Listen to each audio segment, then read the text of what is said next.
Hello friends, இன்னைக்கு நம்ம பார்க்க போகிறது ஜாப்பனீஸ் அனிமி சீரிஸான டீமன் ஸ்லேயர் சீசன் 1 எபிசோட் 1 தான் இன்னைக்குள்ள வீடியோல பார்க்க போறோம். இந்த டீமன் ஸ்லேயர் அனிமேவை நான் ஆல்ரெடி நம்ம சேனல்ல கம்ப்ளீட்டா அப்லோட் பண்ணி முடிச்சிட்டேன். ஆனா அதுக்கப்புறமா காப்பிரைட் ஸ்ட்ரைக் வந்துருச்சு. ஸோ அதனால தான் நான் அவ்வளோ வீடியோஸையும் ரிமூவ் பண்ண வேண்டியதாயிடுச்சு. அந்த டைம்ல நம்ம சேனல்ல கிட்டத்தட்ட 1000 சப்ஸ்கிரைபர்ஸ் இருந்திருப்பாங்க அப்படின்னு நினைக்கிறேன். ஸோ கம்மியான ஆளுங்க தான் பார்த்து முடிச்சிருந்தாங்க. வீடியோ அப்லோட் பண்ணி அது காப்பிரைட் ஸ்ட்ரைக் வந்தது பாதி பேருக்கு தெரியாதுன்னு நினைக்கிறேன். ஆனா நிறைய பேர் வந்துட்டு என்கிட்ட டீமன் ஸ்லேயரை திரும்ப போடுங்க போடுங்க அப்படின்னு சொல்லி கேட்டாங்க. நான் கண்டிப்பா ரீ அப்லோட் பண்றேன் அப்படின்னு சொல்லி வாக்கு கொடுத்திருந்தேன். ஸோ அதனால தான் இப்போ நான் அதை ரீஅப்லோட் பண்ணியிருக்கேன். எக்ஸ்பிளனேஷன் அண்ட் வாய்ஸ் இதில் மட்டும் சில சின்ன சேஞ்சஸ் இருக்கும். அதை மட்டும் கொஞ்சம் அட்ஜஸ்ட் பண்ணிக்கோங்க. சரி வாங்க நம்ம பலபலன்னு பேசாம இன்னைக்குள்ள கதைக்குள்ள போலாம். இன்னைக்கு நம்ம பார்க்க போறது demon slayer season 1 episode 1. Weather ரொம்பவே ரஃபா இருக்கு அண்ட் அவன் போற வழி எல்லாமே ரொம்பவே டஃபா இருக்கு. பட் இருந்தாலும் அவனோட சிஸ்டரை தூக்கிக்கிட்டு மூச்சு கூட விட முடியாம நம்ம ஹீரோ எப்படியாச்சும் நான் உன்னை காப்பாத்திடுவேன், கவலைப்படாத நெசுக்கோ அப்படின்னு சொல்லிட்டு நம்ம ஹீரோ அடிபட்டு இருக்கிற அவனோட சிஸ்டரை எப்படியாச்சும் காப்பாற்றணும் அப்படின்னு சொல்லி அவனால முடியலைன்னா கூட அந்த பணியில போராடிட்டு இருக்கான். என்னாச்சு அப்படிங்கறத ஒரு சின்ன பிளாஷ்பேக்கா காட்டுறாங்க. நம்ம ஹீரோ வந்துட்டு நிலக்கரிகள் எல்லாம் வந்து விற்கிறதுக்காக கிளம்பிட்டு இருக்கவும் அவங்க அம்மா வந்துட்டு அவன் ஃபேஸ் எல்லாம் கரியா இருக்கு அப்படின்னு சொல்லி கிளீன் பண்றாங்க. டான்ஜிரோ நாங்களும் கூட வரோம் அப்படின்னு சொல்லிட்டு அவனோட தம்பியோ தங்கச்சியோ கேட்கவும், இல்ல அதெல்லாம் ஆபத்தானது, அது போக நீங்க டான்ஜிரோ கூட இன்னைக்கு போக முடியாது அப்படின்னு சொல்லிட்டு அவங்க அம்மா சொல்றாங்க. நீங்க ரொம்பவே சமத்தான பசங்க தான், நான் இன்னொரு நாள் கூட்டிட்டு போறேன் சரியா அப்படின்னு சொல்லிட்டு அவங்கள சமாதானப்படுத்துறான்.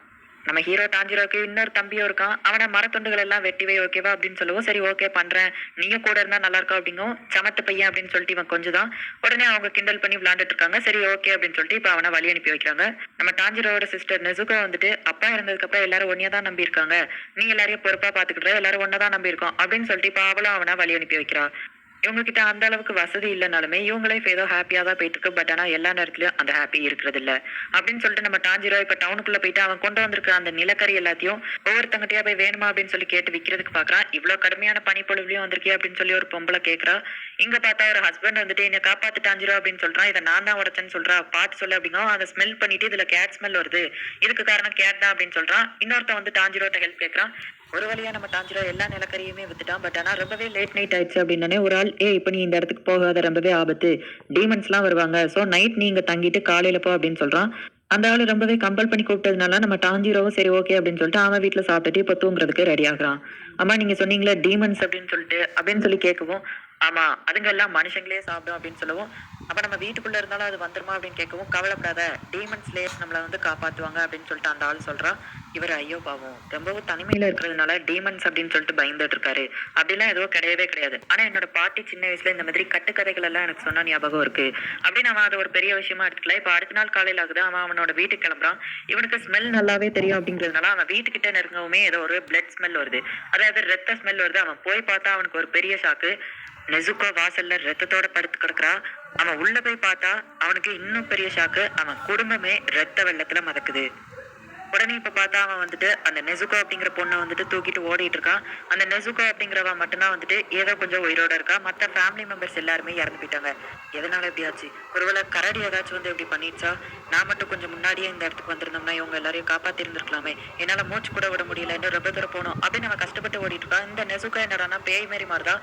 நம்ம டாஞ்சிரோ கீழே விழுந்தான். கீழே பனி இருக்கிறதுனால அவன் பழச்சுக்கிட்டான். பட் ஆனா அவன் வலிக்கு விழுந்ததே அந்த பனினாலதான். நெசுகோ எந்திரிச்சு நிக்கவும், நெசுகோ கவலைப்படாத, நானே உன்னை தூக்கிட்டு போறேன், நீ நடக்கலாம் வேணாம் அப்படின்னு சொல்லவும் பார்த்தா அவ இவனை கடிக்க வரா. நெசுகோ ஒரு டீமனா? இதுக்கு வாய்ப்பே இல்ல. அவ சின்ன வயசுல இருந்தே மனுஷியா தான் இருந்து நான் பாத்திருக்கேன். இப்பதான் இவளோட அந்த சென்ட் ஸ்மெல் டிஃப்ரெண்டா இருக்கு. சோ அதனால இவ வந்து நம்ம ஃபேமிலி மெம்பர்ஸை கொண்டிருக்கிறதுக்கு வாய்ப்பு இல்ல. அது போக அந்த இடத்துல நம்ம ஃபேமிலி மெம்பர்ஸை தவிர்த்து வேற ஒரு ஆளோட ரத்த ஸ்மெல் எனக்கு தெரிஞ்சது. இது எல்லாத்துக்குமே நான் தான் காரணம். நான் நேற்று லேட்டா வந்ததுனாலதான் இவ்வளவு பெரிய பிரச்சனை ஆயிடுச்சு, என்ன மன்னிச்சிரு நெசுக்கோ, நான் ஆனா எப்படியாச்சும் உன்னை காப்பாத்துவேன் அப்படின்னு சொல்லிட்டு அவன் கதறிட்டு இருக்கான். பார்த்தா நம்ம நெசுக்கோவா அழ ஆரம்பிக்கிறா. அந்த இடத்துல யாரோ ஒருத்தங்க நம்ம நெசுக்கோவோட தலையை வெட்டுறதுக்காக வரவும் ஜஸ்ட் மிஸ்ல நம்ம டாஞ்சிரோ அவளை காப்பாத்துறான். நம்ம டாஞ்சிரோவோட முடியாம வெட்டிடுறான். இப்போ நெசுக்கோ சின்னதாயிருதா. அந்த இடத்துல பார்த்தா ஒருத்தன் ஸ்வாட் வச்சுட்டு வந்து நின்றுட்டு இருக்கான். ஆக்சுவலி அவன் ஒரு டீமன் ஸ்லேயர். எதுக்காக நீ அந்த பொண்ணை காப்பாத்துற அப்படின்னு கேட்கவும், இது என்னோட சிஸ்டர், ப்ளீஸ் எங்களை விட்டுருங்க அப்படின்னு சொல்லிட்டு அவன் கெஞ்சிரான். பார்த்தா அவன் போயிட்டு நம்ம நெசுக்கோவை பிடிச்சிட்டு ரொம்ப தூரம் தள்ளி போய் நிக்கான். இது நீ நினைக்கிற மாதிரி இல்ல, நான் மட்டும் வரலன்னா நீ நேரத்துக்கு செத்துருப்ப, இது ஒரு டீமனா மாறிடுச்சு, இதை நம்ம இப்ப கொன்னுதான் ஆகணும் அப்படின்னு சொல்லிட்டு அந்த டீமன் ஸ்லேயர் சொல்லிட்டு இருக்கான். நம்ம டாஞ்சிரோ நெசுகோ இப்ப வரைக்கும் எந்த ஒரு ஹியூமனையுமே அட்டாக் பண்ணல அண்ட் அந்த ஃபேமிலி மெம்பர்ஸ் எல்லாரையுமே கொண்டது வந்துட்டு வேற ஏதோ ஒரு டீமன் தான், அதோட சென்ஸ் ஸ்மெல் எனக்கு தெரிஞ்சது. நெசுகோவை நான் எப்படியாச்சும் கண்டிப்பா பழையபடி மனுஷியா மாத்துவேன் அண்ட் அந்த டீமனையும் நான் கண்டுபிடிச்சு கொள்ளுவேன், என்ன நம்புங்க ப்ளீஸ், அவளை விட்டுருங்க அப்படின்னு சொல்றான். அந்த டீமன் ஸ்லேயர் அவளை கொல்ற மாதிரி போகவும் என்னோட ஃபேமிலி மெம்பர்ஸ் எல்லாருமே இறந்து போயிட்டாங்க. நெசுக்கோ மட்டும்தான் எனக்காக இருக்கா. ப்ளீஸ் அவளை விட்டுருங்க அப்படின்னு சொல்லிட்டு அவன் ரொம்பவும் கெஞ்சவுமே, நீ உன்னோட சிஸ்டரை காப்பாத்தணும்னு நினைச்சிருந்தேன்னா என் கூட சண்டை போட்டுக்கணும். அதை விட்டுட்டு நீ வந்து பயந்தாங்கொழி மாதிரி படுத்து கிடந்ததுனால தான் நான் உன் சிஸ்டரை ரொம்பவே ஈஸியா தூக்கிட்டேன். இப்படி நீ ரொம்பவே நல்லவனா இருந்த அப்படின்னா டீமன்ஸ் எதிர்த்து எப்படி போராடுவ, உன்னோட குடும்பத்தை கொண்டவங்களை எப்படி நீ பழி வாங்குவ?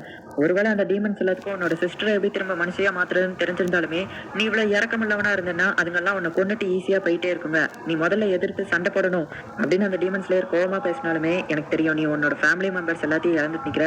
பட் ஆனா இதை மாத்துறதுக்கு வேற ஆப்ஷன் இல்ல. இவளை கொண்டுதான் ஆகணும். இப்படி இறக்கப்பட்டோம் அப்படின்னா இன்னும் நிறைய குடும்பங்கள் அழிஞ்சு போயிரும் அப்படின்னு சொல்லிட்டு இப்ப அவன் நெசுக்கோவோட நெஞ்சிலேயே கத்திய வச்சு உள்ள இறக்கியிருக்கான். இதை பார்த்த டாஞ்சிரோ டென்ஷன் ஆயிட்டு அவனை அட்டாக் பண்ணுதான். கல்லை வச்சு அட்டாக் பண்ணிட்டு அந்த ஆக்ஸை வச்சு இவனை வெட்டலாம் அப்படின்னு சொல்லிட்டு நம்ம டாஞ்சிரோ ஓடுறான். பட் நம்ம டாஞ்சிரோவை அவன் அடிச்சிருதான். நெசுக்கோ இதை பார்த்துட்டு அதிர்ச்சியாகிறான்.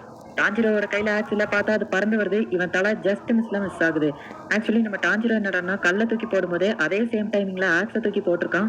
அண்ட் ஆக்ஸ் இல்லாம சும்மா வெட்ட வர மாதிரி பில்டப் தான் கொடுத்துருக்கான். எப்படி இவனை தோக்கடிக்க முடியாதுங்கிறது தெரிஞ்சுதான் அவன் இந்த மாதிரி சூப்பரான ஒரு பிளான் போட்டிருக்கான். நம்ம நெசுக்கோ அந்த டீமன் ஸ்லேயர் அடிச்சுட்டு டாஞ்சிரோவை கொல்லதான் போறான்னு பார்த்தா நம்ம டாஞ்சிரோவை அவ ப்ரொடெக்ட் பண்றா. இதை பார்த்தா அந்த டீமன் ஸ்லேயர் அதிர்ச்சி ஆகுறான். நான் கேள்விப்பட்ட வரைக்கும் டீமன்ஸா மாறிட்டாங்கன்னா அம்மா அப்பா கூட பிறந்தவங்கன்னு பார்க்காம கொலை பண்ணி அவங்களோட ரத்தத்தை குடிச்சிரும்.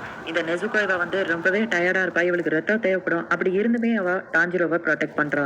இவங்க ரெண்டு பேருமே ரொம்பவே வித்தியாசமா இருக்காங்க அப்படின்னு சொல்லிட்டு அவளை கழுத்துல அடிச்சு அவளை மயங்க வச்சிருந்தான். இங்க நம்ம டாஞ்சிரோட ஃபேமிலி வந்துட்டு நாங்க உன்னை விட்டு போறோம், நெசுக்கோவை பாத்துக்கோ அப்படின்னு சொல்றாங்க. இப்ப அவன் எந்திரிச்சு பார்த்தா நெசுக்கோ பக்கத்துலதான் இருக்கா. அவ வாயில ஒரு கட்டையை வச்சு அந்த டீமன் ஸ்லேயர் கட்டி வச்சிருக்கான். மவுண்ட் கியூரி அப்படிங்கிற இடத்துக்கு போய் உரோகோராக்கி அப்படிங்கிற ஒரு வயசானவர் இருப்பாரு. அவர்கிட்ட போயிட்டு நான் தான் உன்னை அனுப்புனேன்னு சொல்லி அப்படின்னு சொல்லிட்டு அவன் அந்த இடத்துல இருந்து மறைஞ்சிருந்தான். இப்ப நம்ம டாஞ்சிரோ அவன் ஃபேமிலி மெம்பர்ஸ் எல்லாத்தையுமே குழி தோண்டி புதைச்சி இறுதி அஞ்சலியை செலுத்திட்டு நெசுக்கோவை கூட்டிட்டு அந்த மவுண்ட் கியூரி அப்படிங்கிற இடத்துக்கு கிளம்புறான். நம்ம டாஞ்சிரோ அவன் ஃபேமிலியும் அவங்க இருந்த இடத்தையும் கடைசியா ஒரு தடவை பார்த்துட்டு இப்போ நெசுக்கோவை கூட்டிட்டு இந்த இடத்துல இருந்து கிளம்புறான். இந்த இடத்துல இந்த எபிசோட் முடியுது. என்னோட வாய்ஸ்ல மட்டும் உங்களுக்கு கொஞ்சம் சேஞ்சஸ் தெரியும் அப்படின்னு சொல்லி நினைக்கிறேன். எதனால இந்த வாய்ஸ்ல உங்களுக்கு சேஞ்சஸ் தெரியுது அப்படின்னு கேட்டீங்கன்னா கிட்டத்தட்ட 6 மாசத்துக்கு முன்னாடி நான் இந்த வீடியோவை ரெக்கார்டிங் பண்ணியிருக்கேன் அப்படிங்கிறதுனால தான் என்னோட வாய்ஸ்ல கொஞ்சம் டிஃபரன்ஸ் தெரியுது.